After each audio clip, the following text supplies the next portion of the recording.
Hi everyone, ఎలా ఉన్నారు అందరూ? Hope you all are doing good. ఈరోజైతే కాటమాయ పండుగలో డే 2 భక్త పుండరీక నాటకం అనేది వేయడం జరిగింది. ఈ నాటకం ద్వారా మనకు తెలిసేది ఏంటి అని అంటే, ఫ్యామిలీకి వచ్చిన వైఫ్ అత్తమామని అర్థం చేసుకోకుండా క్రూయల్గా బిహేవ్ చేయడం అనేది మెయిన్ థీమ్ అనమాట. ఆ వైఫ్ కొంచెం క్రూయల్గా బిహేవ్ చేయడం, ఆ బిహేవియర్తో అత్తమామల్ని హింసించి బయటికి తరిమేయడం, తర్వాత తన తప్పు తాను తెలుసుకొని తీసుకొని వచ్చేద్దామనే లోపు వాళ్ళు చనిపోవడం, ఇదంతా జరిగిన తర్వాత భర్త దూరం అవ్వడం అనేది ఈ main theme of the story అన్నమాట.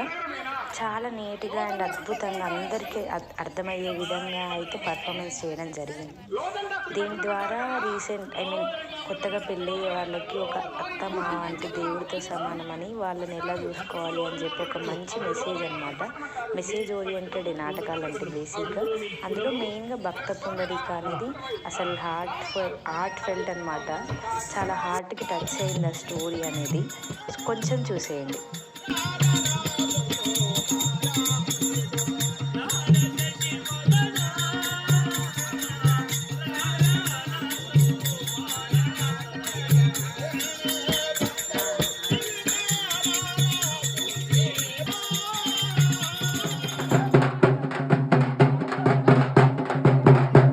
ఫస్ట్ డే లాగానే సెకండ్ డే కూడా గౌడ్స్ రిలేటెడ్ ఫ్యామిలీస్ అందరూ మంగళహారతి, కొబ్బరికాయ, బియ్యము, అగరబత్తీలతో నాటకం జరిగే ప్లేస్కి అయితే వచ్చేసారనమాట. ఆ నాటకం జరిగే ప్లేస్ మొత్తం క్రౌడ్తో ఫుల్గా నిండిపోయింది. అసలు ఏంటి ఈ నాటకం చాలా ఇయర్స్ తర్వాత జరుగుతుంది ఊర్లో అని మేము కూడా అంతే సరదాగా వెళ్ళిపోయాము. బెడ్షీట్స్, స్వెటర్స్ అన్నీ తీసుకొని. అండ్ అక్కడికి వెళ్ళిన చైల్డ్హుడ్ మెమరీస్ అన్నీ ఒక్కసారిగా గుర్తొచ్చేసాయి. అప్పుడెప్పుడో 15 years బ్యాక్ జరిగిందనమాట నాటకం అండ్ కంటమ మహేశ్వరి ఫెస్టివల్ మా విలేజ్లో. మళ్ళీ ఆఫ్టర్ ఏ లాంగ్ టైం ఇప్పుడు జరిగింది. అండ్ దగ్గరుండి ఎక్స్పీరియన్స్ చేయడం అనేది చాలా హ్యాపీగా ఉంది.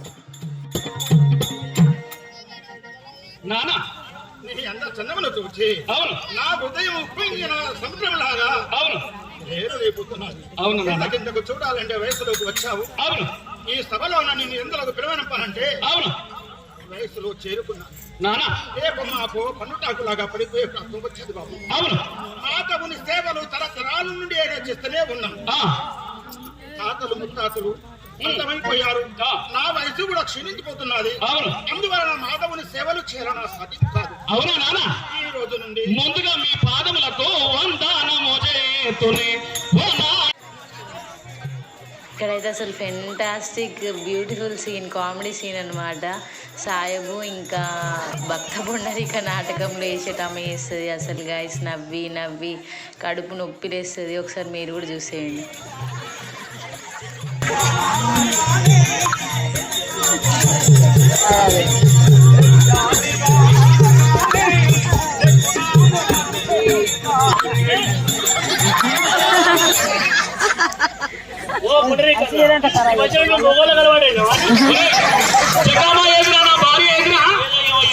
నా భార్య ఎక్కడ కూర్చుంటుందంటే నువ్వు ఎందుకు వచ్చావు ఇక్కడికి? ఇంజన్ పట్టి ఎక్కడున్నావే?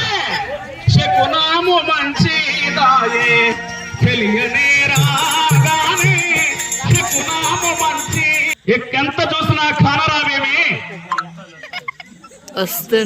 వచ్చేస్తున్నా నీవు రాగానే నాకు శకునాలన్నీ మంచిగానే జరిగాయి. ఎందుకు కలిగి కూర్చున్నావు? ఎందుకు కలిగినవంటే పదే నీ నోటితో నీ అమ్మా నాన్న అంటున్నావు కదా. అమ్మా నాన్న అని అనద్ద?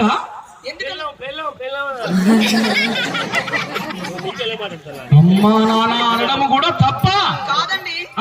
ఎప్పుడైనా గానీ నీ యొక్క బాధనైనా గానీ సంతోషమైనా గానీ చూసేదాన్ని నేను కాబట్టి మరి నా మాట ఒకసారి ఇంటనంటేనే నీ ఇంట్లో ఉంటా, లేకుంటే మా తల్లిదండ్రులు ఏదో ఈ ఒక్క పూట ఏం రాదు మాట. ఏం మాట ఏదో చల్లాడుతాండి బాబా దండం పెట్టి. ఒక్కనాడు ఎక్కువ రోజులు ఉండరాదు పోదాం కానీ ఎందుకు ఈ బాధలు? దాని మాట వినమంటావా? ఏం కాదు, పిల్లల మాట విన్నప్పుడే మంచి ఆనందం అయిపోవాలి. పెద్ద కొడుక కాదు కొడుకు.